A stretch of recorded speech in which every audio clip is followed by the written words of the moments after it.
സാധനമാണ് നാസാക്കിയത്. പിള്ളേരെ കുളിക്കാൻ ഏസിനെ കുറച്ച് ഐസ് കെട്ടാ മതി. അന്ന് ഞാൻ കൊല്ലണ ദിവസമാണ്.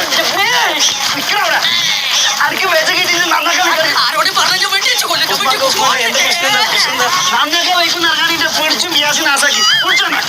അങ്ങനെ വിട്ടാ പറ്റൂലല്ലോ അല്ലേ? പറ്റത്ത് ഞാൻ നിൽക്കും.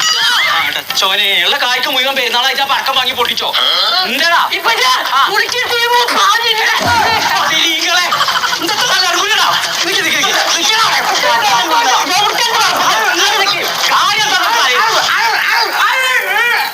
മനുഷ്യന്മാരായിട്ട് ഭരിക്കുന്നത് ഓരോന്നും കൊടുത്തപ്പോ എനിക്കൊന്നാണ് സുഖിച്ചു അല്ലേ? കുഞ്ചോടെ എന്തിനാ എന്റെ ചെറുക്കനായിട്ട് ഇങ്ങനെ ആട്ടുണ്ട്? എത്താ പറയണേ. ഞാനതുകൊണ്ടേ ഓനെ ആട്ടിയിട്ടുള്ളൂ. ഓൻ നന്നാക്കാൻ വയ്ക്കുന്ന ഇറങ്ങാണ്ട് ഫ്രിഡ്ജും മേശയും കുത്തി കഴിച്ചിക്കാണ്ട് ഇപ്പൊ ഫ്രിഡ്ജിന്റെ ഉള്ളിൽ ചൂടാ വരുന്നത്.